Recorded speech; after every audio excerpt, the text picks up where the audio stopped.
Well, hello and welcome to another episode of W12 Podcast. We're on episode 20 this season. We are joined by usual Duncan. How are you, Dunk? Yeah, not too bad, mate. You all right? Good day. Post all delivered. Post was all delivered, yeah, mate. Not a good day, but it was wet, but it was delivered. Good man. We've also got Lee Scudsy. How are you? Back on again, mate. Hat trick.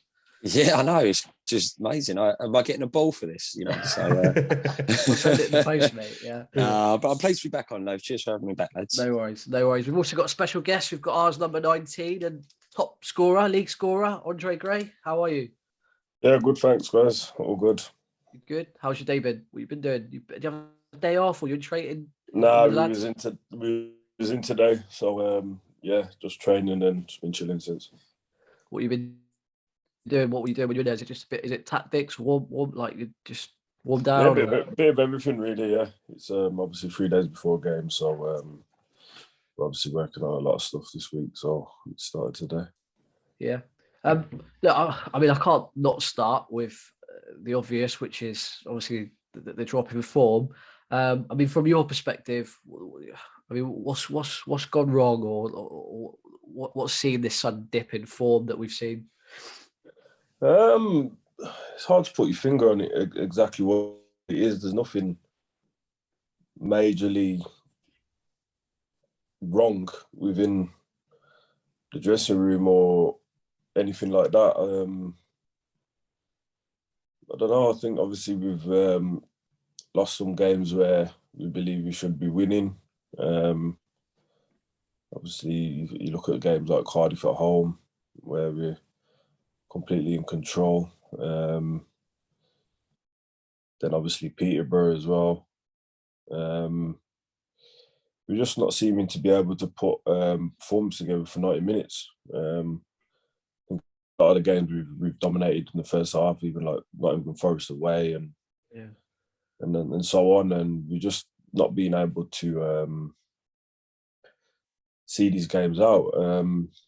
Even we don't get many draws either, which is pretty strange. I think we're a bit of an all or nothing team, and I don't know if that comes down to maybe lack of experience in some areas or whatever, but it's nothing.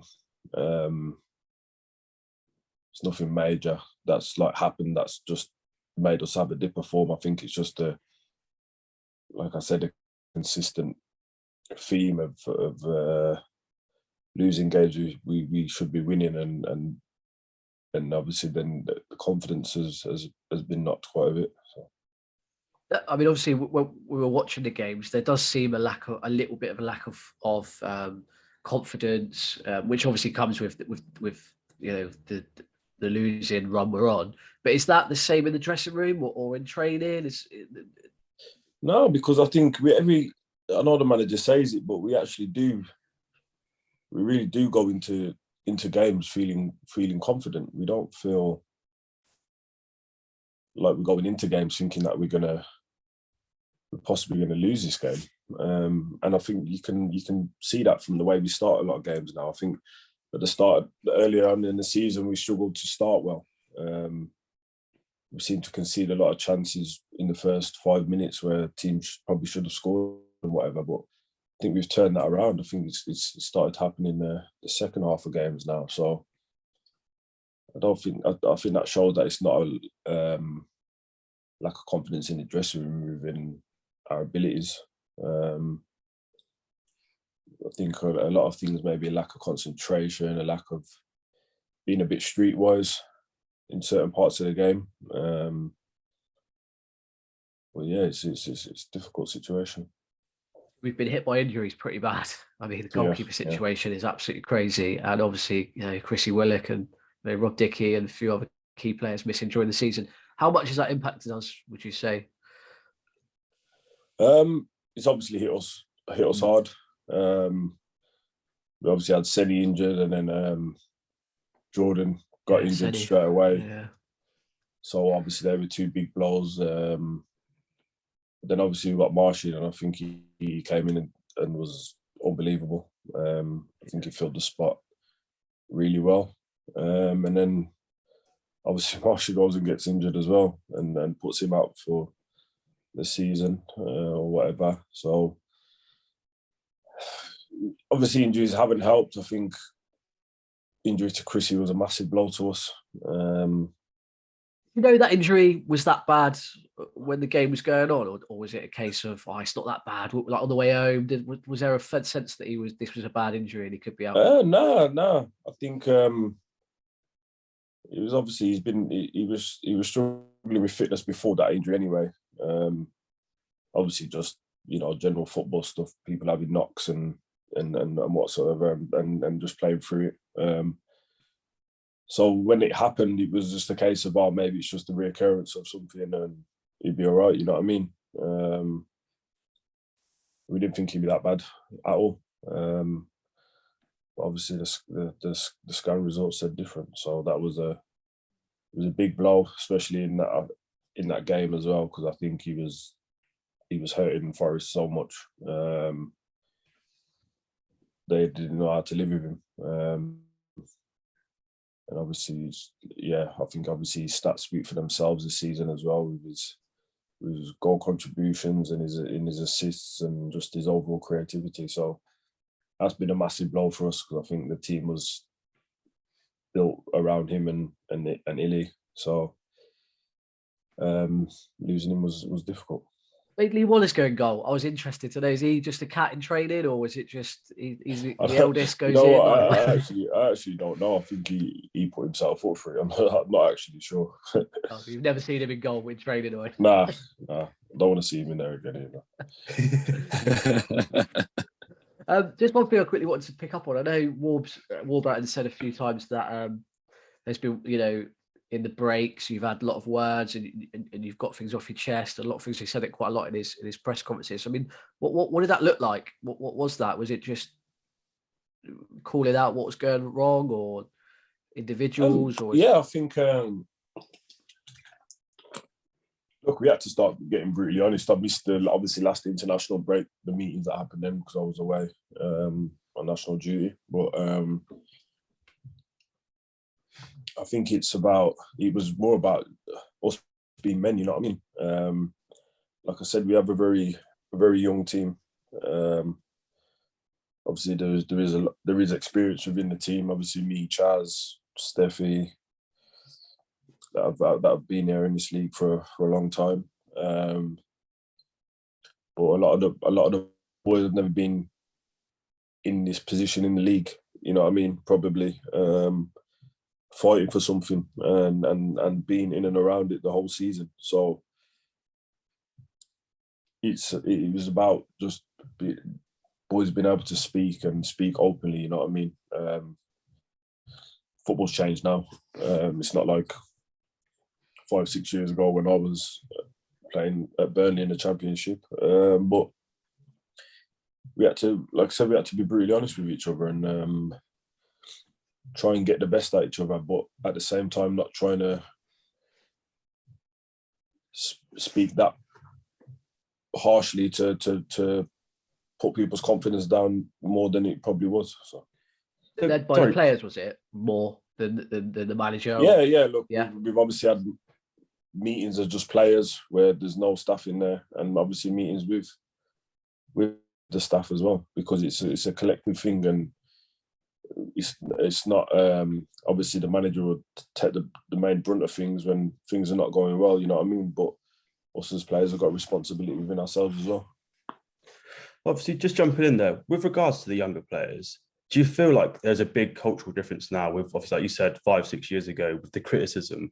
Do you feel like they struggle a bit more with the harsh criticism and like the social media aspect of it than, say, you did when you were coming through? Yeah, I do think it plays a big part. I think social media has been the biggest part of it. When I was at Burnley and stuff, all my things were private. For that exact reason, really. Because I just believe a lot of people don't actually understand football. They don't understand the day in and day out of it. You know what I mean? They don't understand that we're all footballers are driven by ego in some way. we all want to do well for ourselves and the team. But if the team's not doing well as individuals, you still want to do well. That's whatever it's for, whether it's for your family, for your future. To obviously, a lot of the boys want to play in the Premier League. So we all have our own reasons for wanting to do well. So no one's purposely going out there to play badly and make big mistakes and lose us games and miss chances and whatnot. But we have to take that. We get criticised for that. You know what I mean? Questioned if people not caring, people not being good enough or whatever. But that's obviously that is part of football. But it's a part that is very brutal. Yeah. And I think anyone will tell you that if you had 100 good comments and one bad one, you always seem to see the bad one. You know what I mean? Yeah. So I think it's played a massive part now. We're always looking up at other people. I think you've seen a lot with Harry Maguire now. You know what I mean? And them things dent people's confidence. It's really harsh, and it's a lot to deal with. So I do think that's the biggest change that's happened. But it's part of what we have to deal with and learn how to deal with it. Yeah. All right. I just want to take it a bit more positive now. Sorry about that. I was in the deep end there, wasn't I? So I've got a little stat-based question, so just bear with me. Among strikers with more than 5 goals in the Championship this season, only Mitrovic, who has a goal contribution every 88 minutes, he's the only one who has a better ratio than yourself, and you have a goal every 130 minutes. So with that in mind, has it been frustrating for you that you've had not necessarily as much game time as your form almost deserves?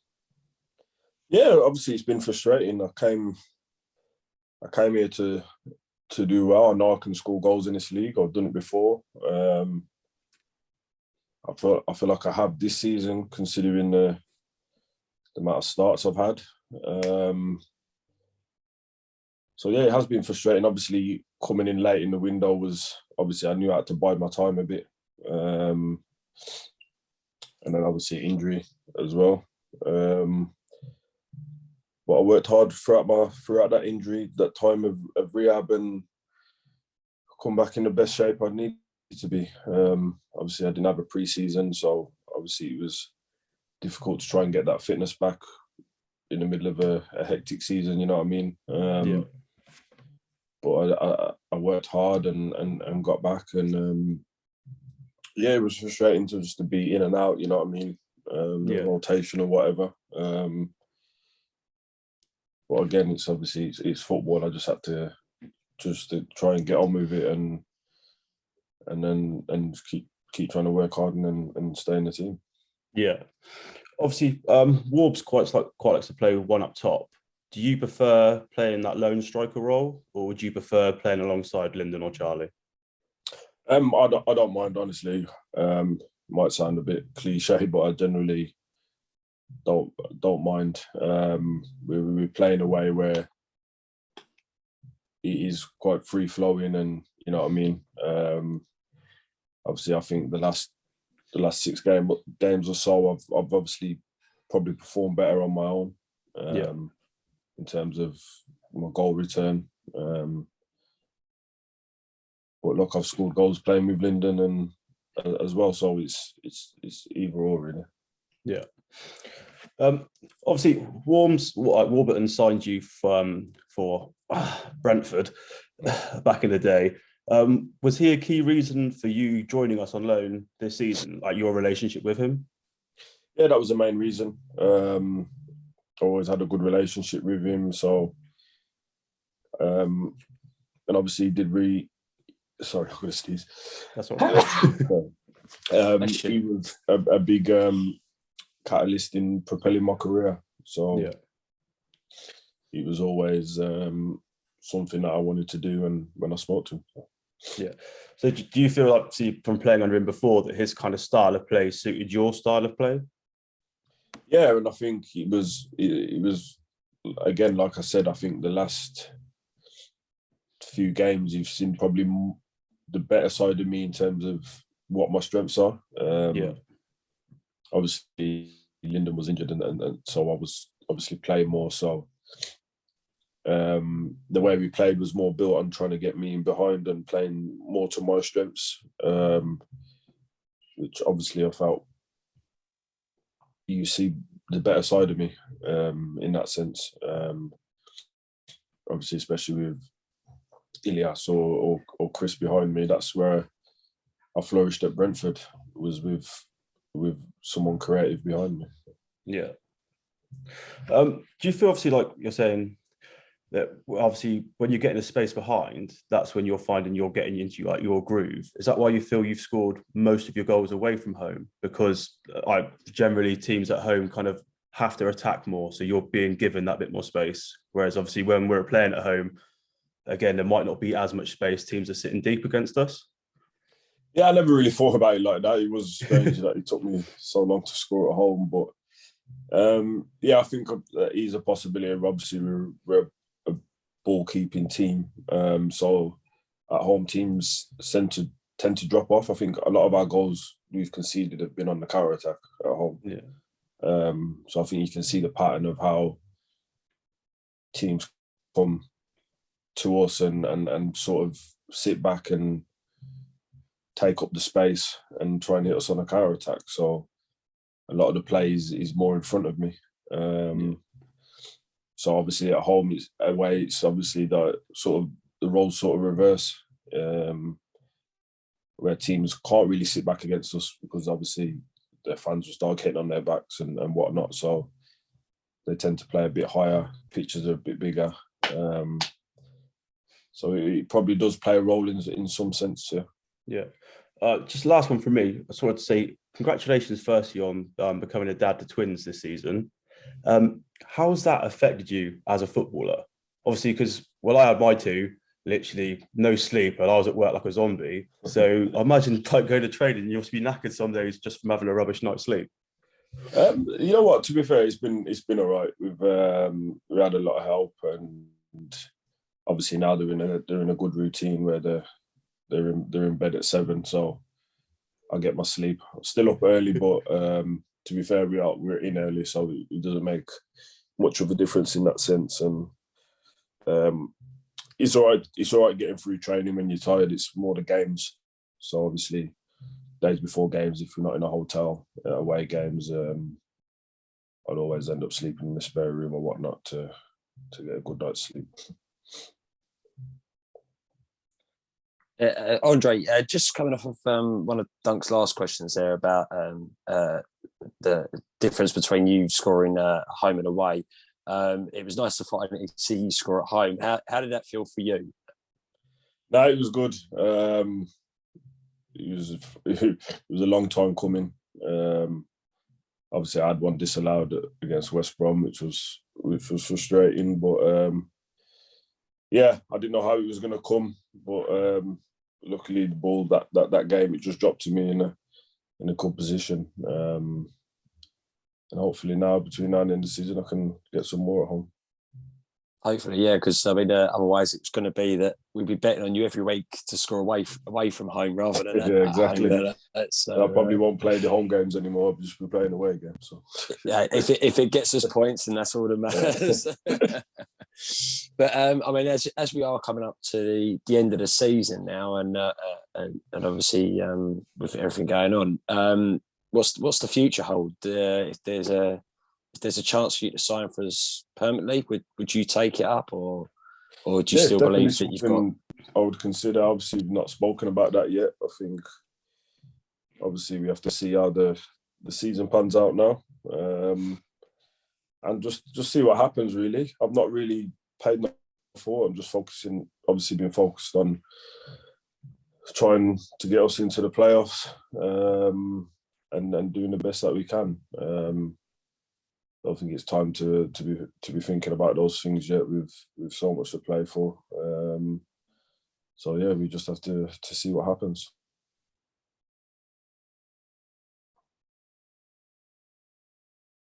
Any more questions, Guds? Oh yeah, sorry, yeah, that was that one I went to ask. Sorry. So I mean, obviously, we know you're not going to be hanging up your boots anytime just yet. But have you actually started thinking about when that day might come? If you've got any plans for the future, did you want to go into like coaching or managing? Nah, I don't think you'll see me coaching or managing. I think I know that already. I think it's for a certain type of person, and I don't think that's me. But yeah, I still feel good. I've always said it, I don't feel no different than I did 5 years ago. Obviously, the last 2-3 years not playing as much has probably helped my legs. But yeah, to be fair, I haven't fought that far just because I do feel good. I haven't, touch wood, I haven't had no major injuries that have slowed me down. And yeah, I still feel good. I still feel like I can play week in, week out. My body feels good. So yeah, I feel like I'm far away from thinking about that yet. So basically, if we can get you signed up permanently, we've still definitely got a good few years out of you yet. Yeah, 100%. Okay, I just want to chat about Jamaica. Obviously, you're playing quite regularly over there at the moment. Yeah. When you go over there? I'm interested. What's the standard like when you're playing internationally over there? Is it much different to obviously over here or even the Championship? Yeah, it's surprisingly very difficult. There's a lot. It's a lot different. It's very intense. I think it's because you're playing teams and against players that are, a lot of them fighting for their futures, a lot of them fighting for their countries, and it's completely different ball game. The pitches are not great, but you're playing against teams that are used to these kind of things.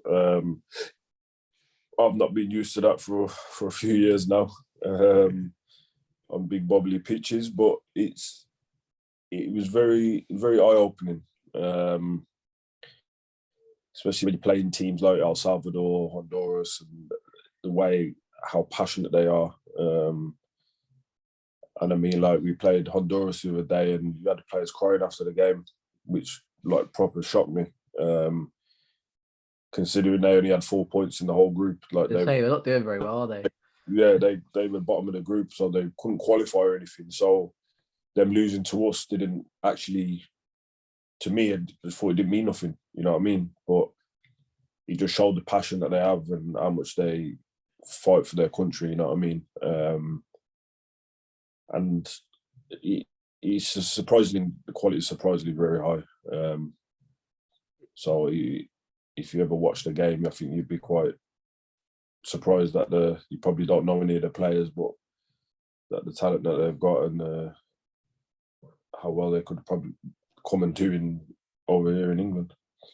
There's the what's the Jamaican atmosphere? What's the expectation, within the country of how well Jamaica should be doing? Very high. The pressure's very high over there. Yeah, you don't want to miss a chance. I'll tell you that. But yeah, I just think that's just Jamaicans in general. They're obviously very passionate about their sport. Obviously, athletics, cricket, football, and so on. So it is very passionate. We only had probably 2,000-3,000 in the stadium, but thought there was 15,000-20,000 with all their horns and the way they cheer and stuff. So yeah, the expectation is really high, and if you, like I said, if you miss a chance, you're going to know about it when you're walking down the street. So you said about the horns. Is that something you reckon we need at Loftus Road to make the atmosphere 10 times better? Oh, it would be good.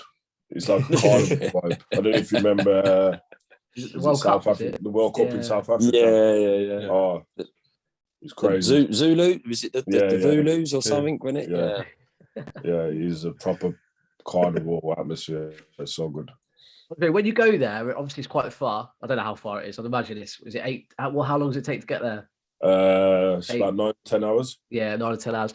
Obviously, when you come back, you Warburton likes to rest you or not start you. Is that something you agree before? Is that something that you know's coming? Is it frustrating for you? Maybe that you know, or are you ready? I guess I don't know.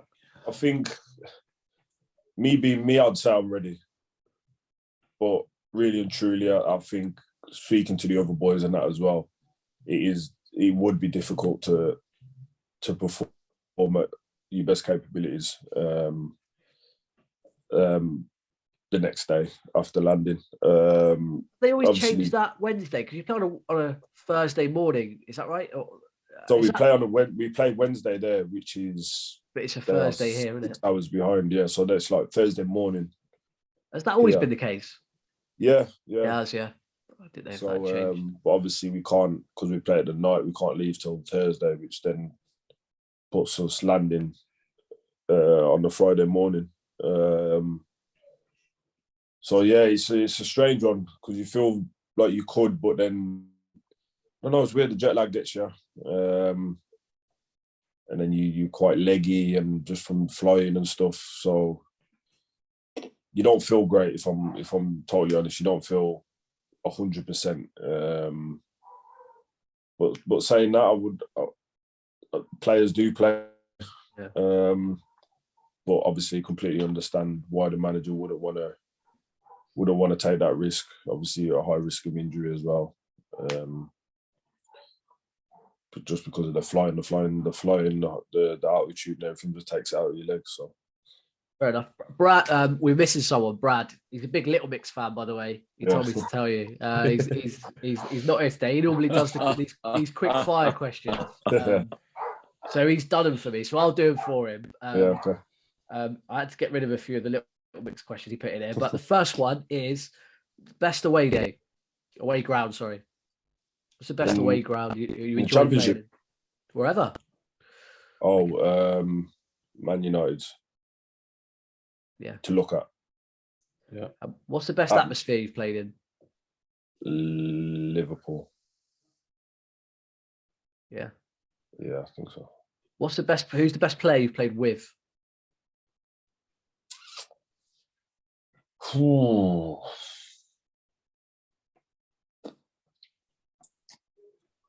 I'm gonna say Richarlison. What about against? Hazard. What's your favourite film? Oh. Training Day. Good film. If you were going to go on a night out and you could only go out of 3 current QPR players, who would you pick and why? Mo.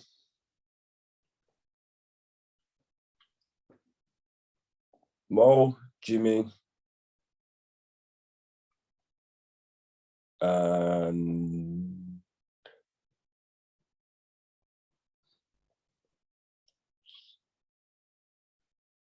Jimmy, and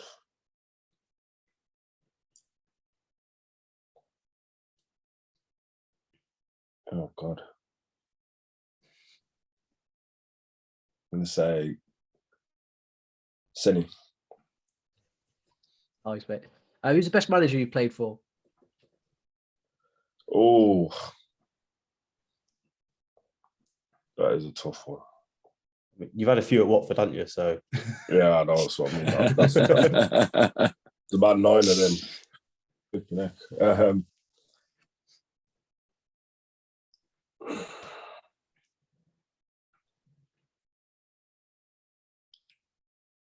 Struggling with that one.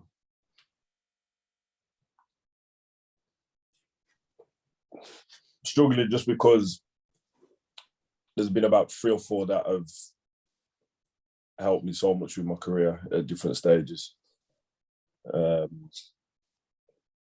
Obviously, there's John still at Luton, Gaffer now, and Sean Dyche. Yeah, is Sean Dyche the nutter that he looks? Is it when he in the dressing room? He is. If you could change one law in football, what would it be? Yeah. Who was your childhood idol or hero when you were growing up? Henry. What was what was the first football kit you ever wore or owned? It's gonna sound crazy. I think it was either a Wolves kit or it might have been Stoke. Nice, mate. Nice. That's just because my granddad and my nan and granddad are from, on my mum's side, are from Stoke, so I was always there every weekend, and my granddad supported Stoke. So was that who you supported when you were growing up? Nah, Did you have a Arsenal. team when you were growing up? Arsenal, yeah. Yeah. When you play them, do you get any impact? Does it feel like do you know what I mean? Doesn't impact? Nah, I don't support them like that now. I'd rather beat them because all my friends are supporters, Arsenal supporters. So.